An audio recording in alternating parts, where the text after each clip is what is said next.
'దిల్‌రుబా'కి సంబంధించి ప్రిమైస్ ఇంట్రెస్టింగ్‌గా అనిపించింది. Starting of the few run time మంచి ప్రిమైస్ తీసుకున్నాడు. మంచి పాయింట్ తీసుకున్నాడు. ఇక దీన్ని గనక కరెక్ట్‌గా ఎగ్జిక్యూట్ చేసుకుంటే అద్దిరిపోద్దిరా అనిపించింది. కానీ అక్కడి నుంచి కూడా మూవీ డీవియేట్ అయితూ వచ్చింది.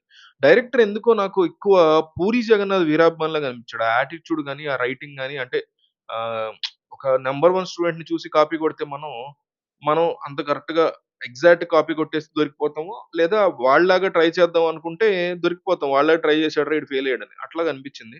'పూరి జగన్నాథ్' యొక్క ఇన్‌ఫ్లూయన్స్ డైరెక్టర్ మీద చాలా ఎక్కువున్నట్టు అనిపించింది. ఆ క్యారెక్టర్ గాని, ఇది గాని.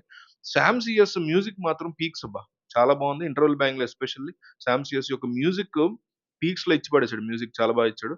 సో, ఇక ఈ మూవీకి పాజిటివ్ అయితే అదే. 'శ్యామ్ సీఎస్' ఇచ్చినటువంటి మ్యూజిక్ గాని, ఫస్ట్ ఫ్యూ రన్ టైమ్ గాని మూవీకి చాలా బావుంది. ఇక మిగతా అంతా కూడా ఎక్కువ డీవియేషన్ ఉంది.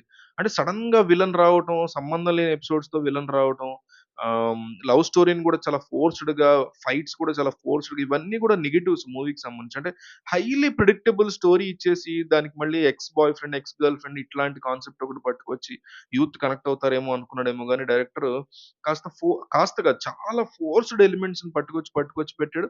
అది కూడా అంటే ఒక 'పూరి జగన్నాథ్' కైండ్ ఆఫ్ ఫ్లేవర్‌లోంచి ఒక పీక్ ఫక్త్ బోయపాటి కమర్షియల్ మూవీ తీస్తే ఎట్లా ఉంటదో అట్లా అంటే బోయపాటి లెవెల్ ఆఫ్ ఫైట్స్ కాదు గానీ చెప్తున్నా.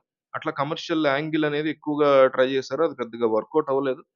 సో 'కా' లాంటి ఒక 'కా' మూవీ నాకు భయంకరంగా నచ్చకపోయినా సీజన్‌లో టైమ్‌లో వచ్చింది. కైండ్ ఆఫ్ థ్రిల్లర్ ఎక్స్‌పీరియన్స్ కాస్త హారర్ ప్లస్ థ్రిల్లర్ మిక్స్ కాబట్టి ఆడేసింది. బ్రేక్ ఈవెన్ కొట్టింది. హిట్ అయింది.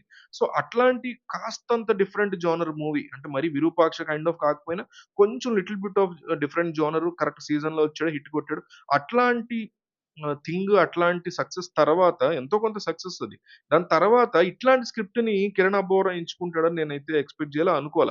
సరే ఎక్స్ లవర్ అంటున్నారు. బేబీ టైప్ ఆఫ్ ఏదన్నా లవ్ స్టోరీ ట్రై చేస్తారేమో పోనీ అట్లైనా వర్కౌట్ అవుద్దేమో అనుకున్నా గాని, ట్రైలర్ అది చూసిన తర్వాత పర్వాలేదు అనిపించినా, ఇక అల్టిమేట్‌గా థియేటర్‌లో మాత్రం ఇక వాకౌట్స్ చాలా మంది వాకౌట్ చేసిన సిట్యుయేషన్ ఉంది సెకండ్ హాఫ్‌లో. సెకండ్ హాఫ్ అయితే అసలు టెస్ట్ యువర్ పేషెన్స్ లాగా ఉంది. ఎక్కడ కూడా ఇంట్రెస్ట్‌ని బిల్డ్ చేయలేకపోయారు. క్రియేట్ చేయలేకపోయారు. స్టార్టింగ్‌లో కాస్త క్రియేట్ చేసినా ఆ మొమెంటమ్ ఎక్కడా కూడా క్యారీ చేయలేకపోయారు. ఇది నాకు 'దిల్ రాజు' చూసినప్పుడు అనిపించింది. కిరణ్ అబ్బవరం స్క్రిప్ట్ సెలక్షన్ అనేది 'కా' నుంచి బెటర్ అవుతూ వస్తే బావుంటుంది అనిపించింది. 'కా' చూసిన తర్వాత ఓకే. పర్వాలేదు. కాస్త ట్రాక్‌లో పడ్డాడు. It is also not a great movie. But not bad movie. పర్లేదు ఇక ట్రాక్‌లో పడ్డాడు ఎక్కడి నుంచి అనుకున్న టైంలో మళ్ళీ ఇంకొక డౌన్‌ఫాల్ లాగా ఈ మూవీ రావడం. బ్రేక్ ఈవెన్ కూడా నాకు తెలిసి అంటే పర్సనల్‌గా నాకు ఈ మూవీ ఆవలింతలొచ్చాయి. ఇక కమర్షియల్‌గా చూసుకుంటే ఈ మూవీ వర్కౌట్ అవుద్దని నేను అనుకోవట్లేదు.